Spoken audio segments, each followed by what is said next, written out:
ఒకసారి ఒక పెద్ద అరణ్యంలో చిన్న అల్లరి కుందేలు ఉండేది.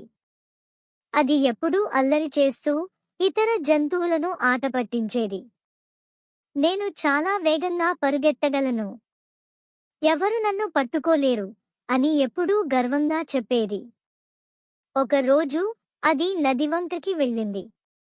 అక్కడ తాబేలు తాతయ్య నిద్రపోతూ కనిపించాడు. కొంటే కుందేలుకు ఓ చిలిపి ఆలోచన వచ్చింది.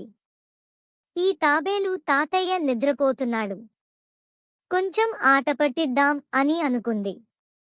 కుందేలు తాబేలు మీద నీళ్లు పోసింది. తర్వాత పరిగెత్తిపోయింది.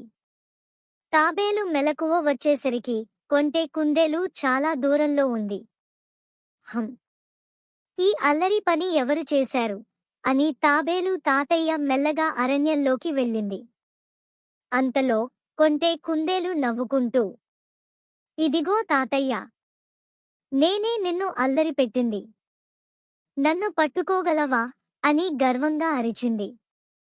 అప్పుడు తాబేలు తాతయ్య నవ్వుతూ, ఓహో, నువ్వు చాలా తెలివైనవాడివి అని అన్నాడు. తాబేలు తాతయ్య కుందేలుకి గుణపాఠం చెప్పాలనుకుంది. ఒక్కసారి నా పైకి ఎక్కు, నీకు ఓ అద్భుతమైన ప్రయాణం చూపిస్తా అని చెప్పింది. ఇది సరదాగా అనిపిస్తోంది అని అనుకుని కొంటే కుందేలు తాబేలు పైకి ఎక్కింది. ఒక్కసారిగా తాబేలు కదిలి నదిలోకి దూకేసింది. కొంచెం దూరం వెళ్ళాక తాబేలు తాతయ్య, ఇప్పుడు నువ్వు నది ఒడ్డుకు వెళ్ళగలవా అని అడిగింది. అయ్యో, నాకు ఈత రాదు కదా తాతయ్య అని కుందేలు భయపడిపోయింది. తాబేలు నవ్వుతూ, సరే, ఇప్పుడు నీకు ఏమి అర్థమైంది అని అడిగింది. కొంటే కుందేలుకు అర్థమైంది తాబేలు తాతయ్యను ఆట పట్టించడమే కాదు, తనకు అహంకారం కూడా ఎక్కువైపోయింది అని.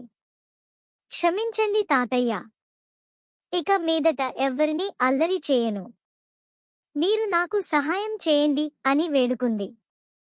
తాబేలు తాతయ్య వెంటనే నదిలో ఒడ్డుకు తీసుకువచ్చి కుందేలుకు చెప్పింది, ఎవరినీ తక్కువ చేసి చూడకూడదు అని. ఇకపై తెలివిగా ఉండి మంచిగా ప్రవర్తించు అని చెప్పి నవ్వాడు తాబేలు తాతయ్య. కొంటే కుందేలు మారిపోయింది. ఆ రోజు నుంచి కొంటే కుందేలు అరణ్యంలో అందరికీ మంచి స్నేహితుడు అయిపోయాడు. ఇక అతను మితిమీరిన అహంకారాన్ని వదిలేసి మంచితనంతో జీవించాడు.